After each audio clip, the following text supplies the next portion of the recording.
Once upon a time, towards the end of the Soviet Union, Professor Madis Habakuk had the idea of bringing business education to Estonia.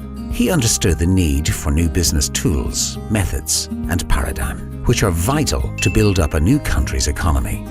In 1988, Madis, in cooperation with Marshall Fitzgerald from the US and Ilmar Martens from Canada, took up the challenge and established the Estonian Business School.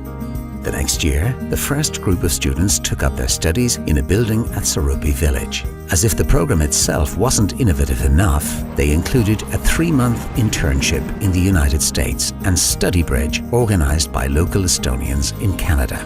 When the EBS's first 29 alumni graduated in 1989, they immediately started successful businesses, though EBS itself had to struggle through the turbulent hyperinflation, forcing them, for example, to change the study fee every month. At the time, getting cash from a bank needed almost as much courage and determination as fighting a battle.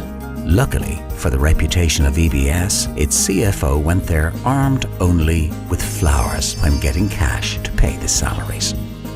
After these difficult times, Madis concentrated on research. He implemented a doctoral program and launched the academic magazine Journal of Management and Change that would contribute to business community needs. Moreover, in 1993, Madis founded the EBS Executive Training Center. Owing to the talented management, the unit became the leading ETC in the region with more than 14,000 private and public sector participants.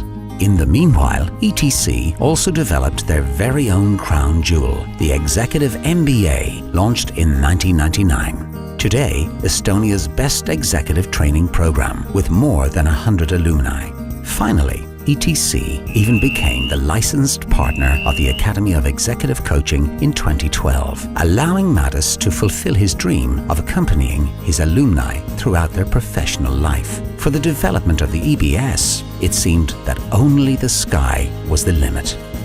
University degrees with a diversified portfolio, professional education, lifelong learning. That all sounds very good, but somehow something was still missing. So in 1997, Madis went ahead and founded a high school in Tallinn, attracting only the best teachers and staff. Soon, he and his dedicated and enthusiastic management established a school on university premises that would provide an ideal study environment to prepare students for international universities.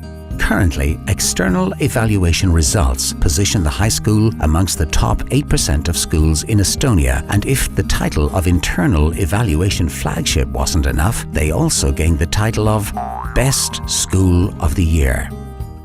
Within 15 years, Estonia could proudly present the business school, the ETC, and the high school. Quite a success. Not for Madis. After having done his warm-up exercises, he went right on to the next challenge, the internationalization of the EBS. Its appeal outgrew European boundaries quickly, and so, in 2001, the EBS welcomed their first group of Chinese students. Today, more than 40% of the student body is made up of international students. To top everything, the EBS itself expanded their activities to Riga, and in 2011 they were the first Estonian university to successfully open a branch in Helsinki. But be aware, the branches could also have been opened in India, Dubai, or...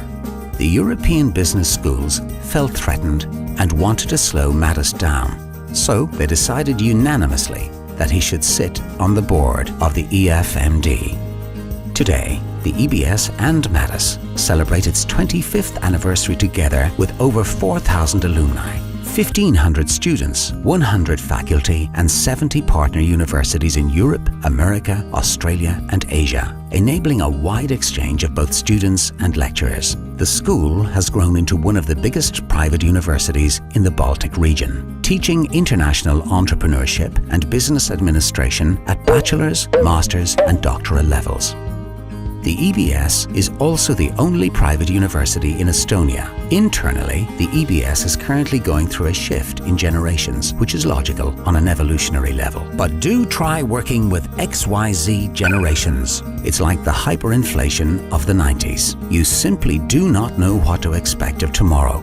In 2013, Maddis received the Lifetime Achievements Award, and for 6 years in a row, the EBS has been rated amongst the top 300 business schools in the world, even reaching the top 3%. But most of all, Maddis is proud of the school alumni, of their exceptional work and success. The official EBS alumni activities started in 1997 and continue with regular activities and an annual agenda to this day. The success of EBS strongly lies in the hands of its alumni and their outstanding support.